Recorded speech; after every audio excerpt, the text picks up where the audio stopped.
And Caleb and Nathan Followill are just about to jump on stage, but first, here they are from backstage. Please make a welcome. Hello. Hi. Gentlemen, thanks for sparing some time when you are about to take to the stage. Nathan, I have to start with you because this is the Halloween gig, and I understand you have implored people to dress up and come in the weirdest thing they can possibly come in tonight. What are you hoping to see out there? Well, we just recently found out on the ride over that Halloween isn't really hasn't been a huge holiday over here until the last few years. So that changes things a little bit. But I'm looking for if 20% of the people show up in a costume, I'll be pretty happy with that. I feel like Halloween here, though, is very different to the States. In the States, it's just become a chance to dress up sexy for all the celebs. Down here, we literally go trick-or-treating in pumpkin suits. It's proper Halloween, not sexy Halloween. Yeah, that's us too. We have kids. We don't go sexy. Tonight we're going sexy, but normally not. We appreciate you chatting to us before the gig. Are we interrupting any pre-show rituals? What do Kings of Leon like to do before you take to the stage? We have a few things that we do, but it's usually right before we go on. So, yeah, we have a song. We say a little prayer. It's very embarrassing stuff, but we've done it since the beginning, so we stick with it.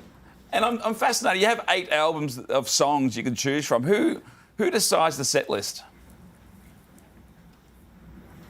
We just put them all in a hat and just draw out 25, and we're stuck with that. I mean, pulling out 20 slow songs for one show is pretty tough, but there's a big conversation that happens, and I kind of stay out of it unless it's something that I don't want to play, and then we'll switch it around. But I let them kind of fight over it. You guys became the kings of Mildura at the weekend. I think people in Mildura said it was the best thing to happen there in a very, very long time. Could you feel that on stage? Yes, that was a very special show. Anytime you can play a show where the whole town basically comes out is always a fun thing. I don't know if y'all saw, Jared got arrested briefly on the ride from the airport. I think we've got a to pic the of that. venue. Yes. What happened? Well, our lawyers are saying we shouldn't talk about it until they can sort it all out. But let's just say he's going to avoid jail time, we think. It wasn't golf related, was it? Yeah, I think, he didn't have enough tattoos. That was the problem. Speaking about golf, Nathan, I'm a tattooed golfer just like you. Can you run us through what those people in Sydney did to you, mate, when you're out on the course? What's your handicap at the moment? My handicap is it usually goes to the right. Let's see. No, the whole story, it kind of got all mixed up. I actually didn't make it to the golf course. I was actually told before I got there, which was great for me because that spared me the embarrassment of being turned away in person. But, yeah, there was a course I was really looking forward to playing, and they had a no tattoo policy, so I sent out a little note just saying how I wished they had changed their rules. I think they had seen his swing, and that's when the rule came about. I think they were more worried about the divots, Nathan, than they were about the tattoos. But it really is trapped in the 50s, as you said. They want to grow the game of golf. Let people with tattoos play. It's ridiculous.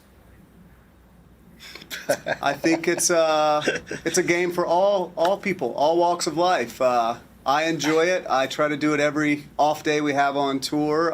It's a great way to get over jet lag. It's a great way to see a country you're in through the eyes of golf architects who are amazing. And I got to play a really amazing course in Sydney that was very nice and offered me to let me play there with my tattoos and my briefs. So, Well, because you followed your first tweet with the next tweet saying, I'll invite them to our show, but they'll have to show a fresh tat to get in.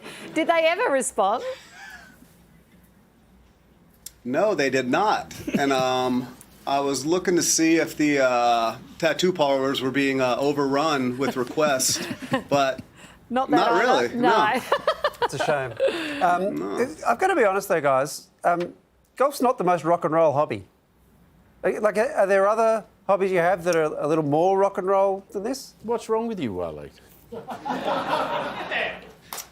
Yeah, you should see us on the golf course. We're very rock and roll. yeah, Very. we like to listen to our music a little loud on the course.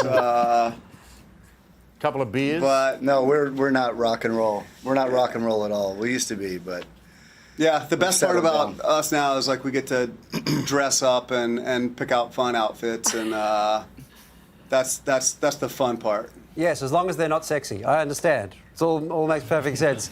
Enjoy Yes. the Halloween gig, gentlemen. The last-minute tickets for Kings of Leon's Aussie shows are available now. You can head to our website for more information there. Caleb, Nathan, we'll let you get on stage. Thanks.